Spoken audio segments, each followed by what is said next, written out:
नमस्कार, मैं हूं मिस रिया। स्वागत है आपका इंडियन न्यूज 24 बुंदेली में। तो शुरुआत करते हैं हम आज की कुछ प्रमुख ताजा खबरों के साथ।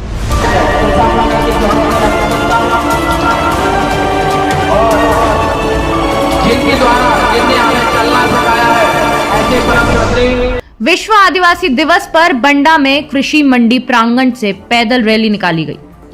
दरअसल सागर जिले में विश्व आदिवासी दिवस पर बंडा में कृषि मंडी प्रांगण से पैदल रैली निकाली गई, जिसमें सभी आदिवासी भाई बंधु बड़ी संख्या में रैली में बड़ी हर्षोल्लास के साथ नारे लगाते हुए इसमें शामिल हुए, जिसमें मुख्य अतिथि डिंडोरी से आई बहन अर्चना सिंह मार्को अपने संबोधन में विभिन्न उदाहरणों के माध्यम से मानव सभ्यता के विकास में आदिवासी समाज के योगदान की जानकारी दी। आपको वहाँ तक सीमित नहीं रहना है, आपको अपने हक अधिकार के लिए भी लड़ना है, क्योंकि लड़कियों के साथ हर एक कहीं ना कहीं शोषण, अत्याचार, बलात्कार आप चाहे कहीं भी देख लो, कहीं ना कहीं कुछ ना कुछ दुर्घटना होता रहता है, हादसा होता रहता है। जब तक हम लोग अपने हक और अधिकार की आवाज़ नहीं उठाएंगे तो हम लोग दबे रहेंगे, नीचे स्तर पर हम लोगों को दबा दिया जाएगा। तो कोशिश ये करें, जितने भी लड़के मुझे देख रही हैं वो अपने हक अधिकार के लिए बोलें, लड़ें और आगे बढ़ें। ये क्या नेतृत्व रहा है आपका और आगे जाकर क्या है विश्व आदिवासी दिवस में? सभी क्षेत्रवासियों को विश्व आदिवासी दिवस संबंधित और आज जो जैस के माध्यम से यहाँ विश्व आदिवासी दिवस मनाया गया, इसका मुख्य उद्देश्य जो हमें संविधान से प्राप्त अधिकार है, जो हमारी संस्कृति है उसका रखरखाव, उसके संरक्षण के लिए हम लोगों ने यहाँ विश्व आदिवासी दिवस मनाया है। और भविष्य में जितने भी हमारे अधिकार हैं उसको के कारण हम लोग लेकर रहेंगे। इसी संदेश के साथ सभी क्षेत्रवासियों को विश्व आदिवासी दिवस की हार्दिक शुभकामनाएं। और मैं वर्तमान सरकार से कहना चाहूँगा, जो वर्तमान समय में आदिवासियों के ऊपर अनैतिक अन्याय अत्याचार हो रहे हैं उन पर तुरंत रोकथाम लगाई जाए। अभी लगभग 20 दिन पहले अनुसूचित जनजाति मोर्चा जिला अध्यक्ष महोदय राजकुमार बरगड़े जी का संदिग्ध परिस्थितियों में शव मिला। आज दिनांक तक उस पर न कोई कार्रवाई हुई, ना ही कोई ऐसा निष्कर्ष निकल कर आया है कि उनकी मौत आखिर हुई कैसे। तो इस हत्याकांड का भी खुलासा हो और पुलिस प्रशासन, जो हमारा नगरीय प्रशासन है, वो विशेष रूप से आदिवासियों के अधिकारों पर ध्यान दे।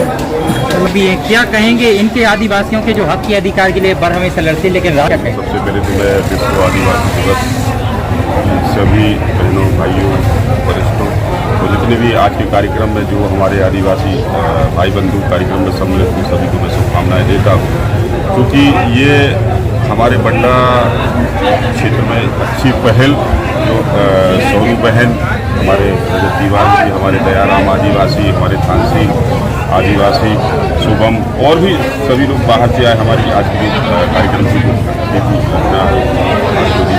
कार्यक्रम में सम्मिलित हुई। अच्छी पहल हुई है। इससे वास्तव में अगर हम विश्व आदिवासी दिवस की बात करें तो ये 1994 से इसकी स्थापना हुई थी, 9 अगस्त 1994 में, इसलिए ताकि आदिवासी वर्ग के लिए, आदिवासी समाज के लिए सुरक्षा, विकास को लेकर और संरक्षण उनको मिले, इस बात को लेकर विश्व आदिवासी दिवस की स्थापना हुई थी और मनाया जाता है। और आज अगर हम बात करें, बहुत पहले आदिवासी समाज के लिए 5वीं अनुसूची का भी अधिकार आदिवासी समाज के लिए दिया गया था, लेकिन कहीं ना कहीं 5वीं अनुसूची में जो अधिकार थे वो विलुप्त हो गए। आज वर्तमान में अगर हम आदिवासी समाज की बात करें तो आदिवासी समाज वो समाज है जो वास्तव में आज हमारे भारत देश के धरती मूल निवासी है, जिनकी वजह से आज हम जो हमारे आसपास जो प्रकृति, जो वातावरण, जो जंगल, जल जमीन जो है वो उन्हीं की वजह से सुरक्षित है, ताकि हम आज चैन की सांस ले रहे हैं। लेकिन आज वास्तव में मैं ये राजनीतिक बात नहीं कर रहा।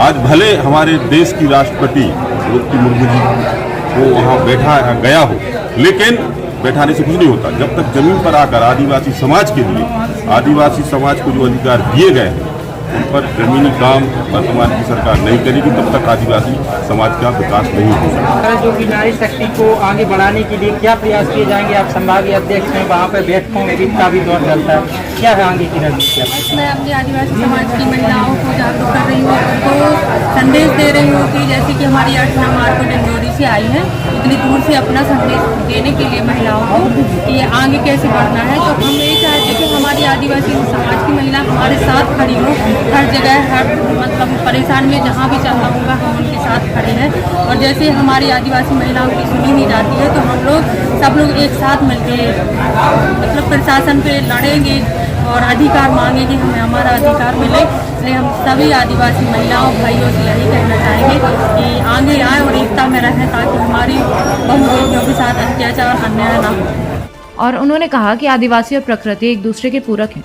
उन्होंने कहा कि आदिवासी समाज हमारे पर्यावरण के मुख्य संरक्षक हैं।